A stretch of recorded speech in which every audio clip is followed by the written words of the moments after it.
खबर बिहार झारखंड का वक्त है ये। नमस्कार, मैं रविंद्र सिंह आपके साथ। उत्तर प्रदेश में अगले साल विधानसभा चुनाव होने हैं, लेकिन मतदान को लेकर रणनीति बनाने का काम काफी अरसे से राजनीतिक पार्टियां लगातार कर रही हैं। कौन सी पार्टी किसका साथ देगी, कौन सी पार्टी के साथ सीटों का बंटवारा करेगी, ये वक्त के साथ धीरे धीरे साफ भी हो रहा है और आगे चलकर और साफ होगा। बिहार सरकार में साथ सत्ता का सुख भोग रही जेडीयू, वीआईपी और हम भी इस बार यूपी के चुनावी महासमर में गोते लगाने की तैयारी में है, लेकिन ये सभी पार्टियां गठजोड़ के साथ मैदान में उतरेंगी या फिर किसी दूसरी रणनीति के तहत अपना भविष्य आजमाएंगी, इसका फैसला तो अभी नहीं हो पाया है। लेकिन कयास लगाए जा रहे हैं कि अगर बीजेपी, जेडीयू, वीआईपी और हम को मौका देगी तो ये साथ ही चुनाव लड़ेंगे। अगर बीजेपी साथ नहीं देती है तो जेडीयू, वीआईपी और हम साथ मिलकर चुनाव लड़ सकते हैं। आपको बता दें कि उत्तर प्रदेश में करीब 14% निषाद समाज है, जिसे वीआईपी साधने में लगी हुई है, जिसके चलते पार्टी के राष्ट्रीय अध्यक्ष, बिहार सरकार में मंत्री मुकेश सहनी अलग अलग शहरों के लोगों से मुलाकात में लगे हैं। वहीं इनके अलग अलग चुनाव लड़ने की आहट से विपक्षियों को इन पर हमला बोलने का भी मौका जरूर मिल गया है। बिहार में एनडीए एकजुट है, एकजुट है। भारतीय जनता पार्टी, जनता दल यू, हिंदुस्तानी आवाम मोर्चा और विकासशील इंसान पार्टी अलग अलग पार्टी है, अलग अलग रीत नीति है, लेकिन हम लोग सम्यक प्रयास करेंगे कि सब लोग मिलकर माननीय प्रधानमंत्री नरेंद्र मोदी जी के विकास की गति को और गति दें और उनके विकास धारा को आगे बढ़ाएं। इसलिए हम में कहीं कोई मतभेद नहीं है, सब कुछ अच्छे से होगा। उन्होंने भी जो कहा है वो स्वागत योग्य कदम है कि हम लोग मिलजुल कर चुनाव लड़ने का प्रयास करेंगे। उत्तर प्रदेश या अन्य राज्यों में कहाँ कहाँ चुनाव लड़ती है या नहीं लड़ती है, यह जाने नीतीश कुमार जी और नरेंद्र मोदी जी। लेकिन इतना तो स्पष्ट है कि इन दलों के बीच में समन्वय का जरूर अभाव है और राजनीतिक महत्वाकांक्षा के बढ़ने का संकेत है। जेडीयू वैसे भी प्रायः विभिन्न राज्यों में चुनाव लड़ती है, तो इसमें कोई नई बात नहीं है। लेकिन उत्तर प्रदेश जैसे राज्य में जहाँ जेडीयू का कोई अस्तित्व नहीं है, अगर वहाँ चुनाव लड़ने की बात कर रही है तो कहीं न कहीं भारतीय जनता पार्टी को लेकर इतना तो स्पष्ट हो गया कि जेडीयू के मन में बहुत सारे खटास हैं। लोग ये चाहते हैं कि नीतीश कुमार की सोच की सरकार यहाँ बने, उनके लोग आएँ और मुझे लगता है कि मेरी पार्टी को बहुत ज़्यादा वहाँ मकबूलियत मिलेगी। वहाँ नीतीश कुमार को चाहने वाले, नीतीश कुमार की लाइन पे चलने वाले बहुत सारे लोग हैं। इससे पहले भी हमारी पार्टी ने मेहनत की थी और इस बार हम मेहनत करेंगे तो मुझे लगता है कि अच्छी कामयाबी मिलेगी यूपी में। बिहार में हम लोग एनडीए गठबंधन में हैं, यदि यूपी में भी एनडीए गठबंधन के तहत चुनाव लड़ा जाएगा तो हम लोग चुनाव लड़ेंगे, नहीं तो हम लोग जेडीयू, वीआईपी और हम पार्टी मिलकर वहाँ चुनाव लड़ेंगे, निश्चित लड़ेंगे। और वहाँ काफ़ी मतों से हमारा वोट, यूपी में दलित का वोट बहुत काफ़ी है, यूपी में लोगों पर अत्याचार भी हो रहा है, इसलिए हम लोग वहाँ चुनाव लड़ेंगे और निश्चित ही वहाँ चुनाव जीतेंगे।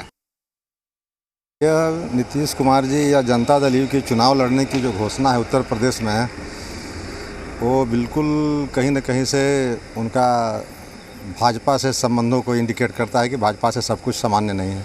नहीं तो आज बिहार में तीसरे नंबर की पार्टी आज मुख्यमंत्री के कुर्सी पर आसीन है और पाँचवें और छठे और सातवें नंबर की पार्टी अगर चुनाव लड़ने की बात करती है, जबकि सच्चाई यह है कि बिहार में आज सबसे बड़ी पार्टी, एक नंबर की पार्टी कोई है तो राष्ट्रीय जनता दल है, दूसरे नंबर की पार्टी भाजपा है और तीसरे नंबर की पार्टी आज है परिस्थितिवश मुख्यमंत्री है।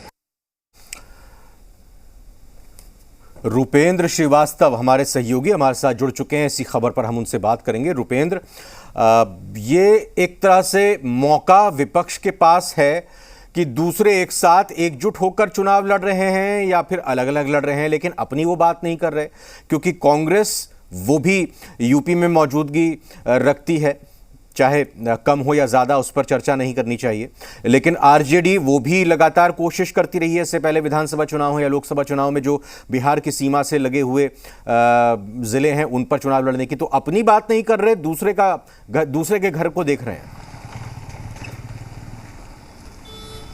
देखिए रविंद्र, आपने सही कहा कि अपनी बात नहीं कह रहे हैं, दूसरे को घर को देख रहे हैं। सबसे बड़ी चीज़ है कि जो भी क्षेत्रीय पार्टियां होती हैं वो अपने जो राज्य हैं वहाँ तो चुनाव लड़ती हैं, लेकिन दूसरे राज्यों में चुनाव इसलिए लड़ती हैं कि वोट प्रतिशत जो है उनका बना रहे। अगर वोट प्रतिशत जब बनेगा तभी उन्हें नेशनल पार्टी का दर्जा मिलेगा, और जो वोट प्रतिशत रहेगा भी जिस राज्य में, जैसे बिहार की बात करें तो बिहार में रहेगा और दूसरे राज्यों में रहेगा तो उनका चुनाव चिन्ह बचा रहेगा। तो इन चीज़ों को देख के जो है राजनीतिक पार्टियां हैं चुनाव लड़ती हैं। लेकिन यहाँ जो है बात अलग ही हो गई है। जो एनडीए जो है सरकार में जो पार्टियां बिहार में जो हैं सरकार चला रही हैं, अब वही पार्टियां जो हैं यूपी में भी चुनाव लड़ने की बात की जा रही है। जेडीयू ने पहले इस बात को कहा है। जेडीयू की बात करें तो गुजरात हो, बंगाल हो, या कई ऐसे राज्य हैं जहां बीजेपी पर शासित जो राज्य हैं वहां पर भी जेडीयू ने चुनाव लड़ा है। अब वहीं बात सामने ये आ रही है कि हिंदुस्तानी आवाम मोर्चा जो है वो तैयारी कर रही है, उसको वो कह रही है कि हम चुनाव लड़ेंगे। वहीं मुकेश सहनी की बात करें तो उन्होंने अपने जो यूपी के जो पार्टी के नेता थे उनको लेकर वो दिल्ली में बैठक कर रहे हैं।